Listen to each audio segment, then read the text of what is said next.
जो हम बताने जा रहे हैं वो है छाती के मर्म। तो छाती के मर्म कहाँ कहाँ पर है और कैसे उसको उद्दीपित करना है, ये चीज कल हमने बताया था। नाभि के मर्म को कैसे दबाएंगे, तो नाभि के मर्म को उंगली से नहीं दबाना, इसको हमेशा अंगूठे से हल्का सा प्रेशर, क्योंकि अंगूठे से प्रेशर लगाओगे ना तो आपका इधर भी प्रेशर बराबर आएगा, इधर भी आएगा, इधर भी आएगा, इधर भी, चारों तरफ से एक ग्रेजुअल प्रेशर आएगा, एक पैरेलल समांतर क्रम में आएगा। अगर आप इसको ऐसे दबाओगे तो दर्द करेगा, इसको दबाने के लिए। और इस तरह से ये बस्ती मर्म तक आपका हाथ जाएगा, ठीक है। तो इस तरह से आपका स्तन रोहित, ठीक है, स्तन रोहित, ये जो मर्मों की संख्या है कुल कितनी है? 9 है। 9 में ये केवल एक को छोड़कर बाकी सब जोड़े में रहते हैं। अभी आपको बताते हैं कौन से, ठीक है। एक मर्म को छोड़कर जो स्तन रोहित है वो मांस मर्म है, बाकी सब सिरा मर्म, ठीक है। अब सुनिए, देखिए क्या है जो आपका जो ये सबसे जो इसके निप्पल्स के ऊपर है, तो ये कौन सा होगा? स्तन रोहित। अब स्तन का मूल नीचे है, देखिए ये जहां मूल क्या होता है, मूल में जड़, तो स्तन का जहां पर हल्का सा कर्व आएगा ये इस चीज का, तो ये कौन सा हो गया? स्तन मूल आ गया, ठीक है ना, इस तरह से। तो ये जो मर्म है, ये छाती के मर्म क्या कहते हैं? वक्ष के जितने भी रोग हैं उन सभी में काम करेगा। अभी हम उसके बारे में पढ़ेंगे भी कैसे होगा। अच्छा, दूसरा, अब ये निप्पल्स के बिल्कुल बीच में जहां पर स्टर्नम है, स्टर्नम के दोनों तरफ, इधर दाईं बायलेटरल साइड में, तो वो क्या होगा? ये कौन सा है? अपस्तंभ। ये कौन सा हो गया? अपस्तंभ मर्म हो गया।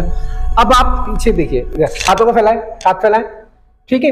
अब आप जैसे हमने अपस्तंभ के लिए यहाँ पर प्राप्ति की थी, तो अब हमने उसके लिए अपालाप मर्म है, अपालाप मर्म के लिए ठीक इसके पैरेलल जाएंगे आप। तो जहां पर ये स्थान आ रहा है ना, ये आपका अपालाप मर्म है। कक्षाधर के नीचे, कक्षाधर मर्म कहाँ है? ये, तो अपालाप इधर आ गया। आपने देखा होगा जहां पर ये आपकी ये विंग्स जहां से स्टार्ट हो रहे हैं, देखो ये विंग्स स्टार्ट हो रहे हैं, तो ये क्या है? इसके ठीक इधर पार्श्व पर मध्य भाग में ये आपके ये है अपालाप मर्म, ठीक है। ये कौन सा था?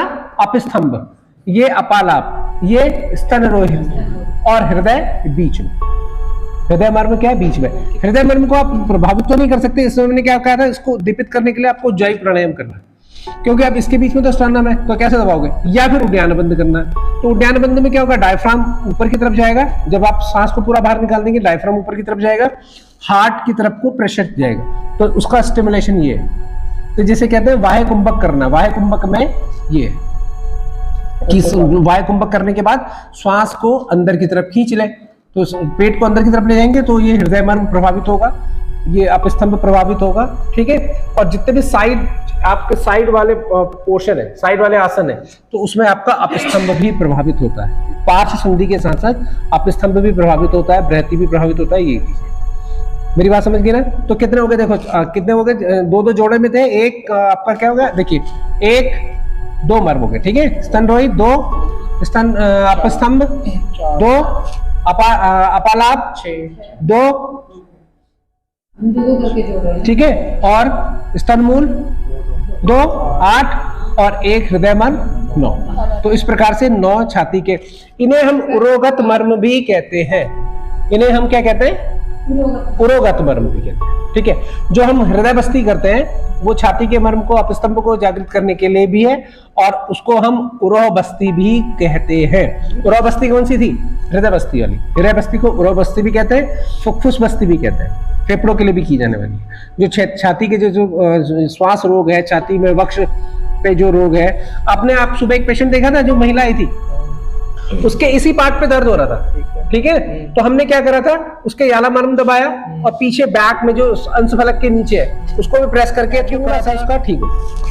तो गुरु जी आपने बताइए वाला, इससे 2 फिंगर नीचे भी, 2 फिंगर नीचे, 2 फिंगर इधर, 2 फिंगर साइड, हाँ 2 फिंगर इधर, 2 फिंगर इधर, 1 2 3 4 1 2 3 4 5 6 7 8 9 टोटल 9 है।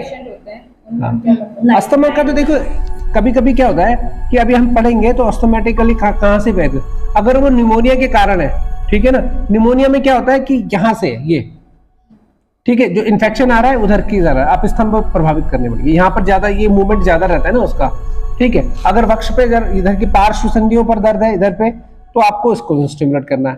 तो थोड़े हल्के हाथ से जिसको भी छाती में दर्द होता है, तो हम क्या कहते हैं भाई, थोड़ा सा विक्स ले या बाम ले और मल ले, तो वो क्या है कि जो श्वास के साथ जो गति है, ब्रोंकल जो एल्वेलाई है वो खुल जाते हैं ना, ठीक हो जाते हैं। थोड़ी देर के लिए कंट्रोल होगा, बाकी तो उसकी चिकित्सा चलती है चिकित्सक के माध्यम से।